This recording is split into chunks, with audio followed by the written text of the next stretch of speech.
Good day, everybody, and welcome to another edition of the Military and Foreign Affairs Network. I am your host, the voice of reason. Today, we're going to talk about and cover the ongoing situation that is happening with North Korea. Obviously, there has been some ballistic missiles, possibly cruise missiles, that have been fired by the North Korean military into the Sea of Japan and/or other areas around South Korea. Now, obviously, if you listen to the mainstream media, it would appear that North Korea is a very powerful entity that could, at will, overrun South Korea. The mainstream media tends to report about the size and capability of the North Korean military. Obviously, well over a million man and woman strong. Very, very large force. A force that did well in the Korean War. But a lot has changed, obviously, since the ceasing of hostility since the Korean War in the 1950s. A lot has changed. The Korean economy, North Korean economy, has been stagnant, while the South Korean economy has flourished. And I mean, if you build it, it is what it is.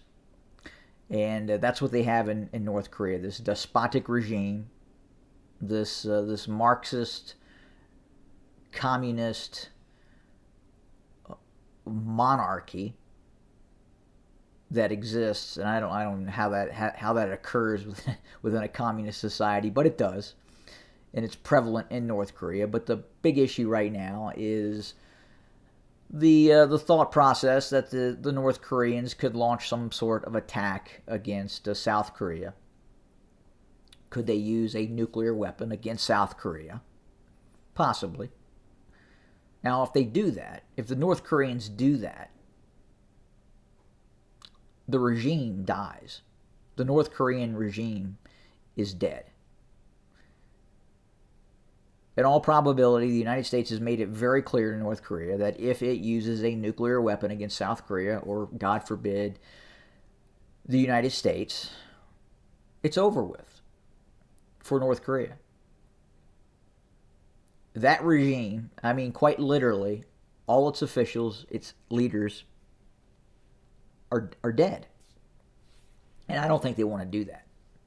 Furthermore, if we kind of look at the economics of war, the South Korean defense budget is just over $40 billion. $40 billion.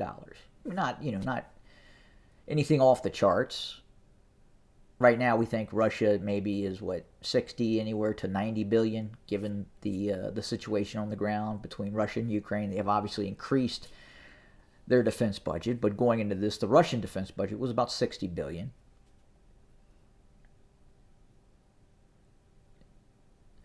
The North Korean entire gross domestic product is just over 20 billion.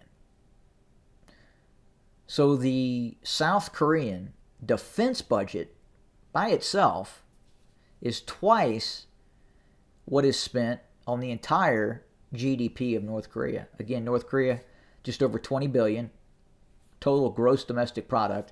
Its military spending, we think, may be anywhere between 2 to 5 billion. Difficult to say, but estimates are around $2 billion. But again, South Korea, 40 billion. And a very good military industrial complex. They produce a lot of high quality military items. South Koreans. Main battle tanks,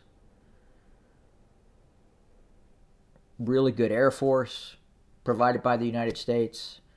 They have good pilots, and they have a good military. It's a very well-trained army military force in South Korea. So the concept that North Korea could cross the demilitarized zone and invade the South is really ridiculous. I mean, they could do it. They could launch an attack. But in all probability, not in all probability, without a doubt, they would not be successful. The technology that South Korea possesses and the qualitative edge that South Korea possesses against the North Koreans would just decimate the North Korean military. North Koreans would not stand a chance. If you took the nuclear weapons out of the equation, say hypothetically the North Korea didn't possess nuclear weapons, I believe the South Korea could conquer North Korea. That's how good the South Korean military is compared to what you see in the North. There's just a lot of factors that kind of go into this, but the North Korean military is really bad. It's got some elite units, some regime security units, but by and large, the North Korean military would not stand a chance against South Korea. And again, they fire off a nuke and they hit South Korea. The regime is dead. The United States will use low-yield tactical nuclear weapons against these bunker complexes where the North Korean leadership would reside in the case of war, and they would all be killed. And they don't want to die. They want to continue to live high on the hog at the expense of their populace. And that's what they do. So the idea that North Korea is going to attack South Korea, not going to happen. And if they do, they're going to get their asses kicked. I mean, beyond a shadow of a doubt, an ass whipping like you would not believe. So I just wanted to talk about that, look at that real quick. And again, you're seeing it on the news right now and with these tests. But they're just temper tantrums designed to try and exploit the situation and garner money, alleviate sanctions. That's what they're trying to do in the North. They're not really considering a military attack against South Korea because it would be over for the regime. The regime would end. It's just they can't beat South Korea at this point.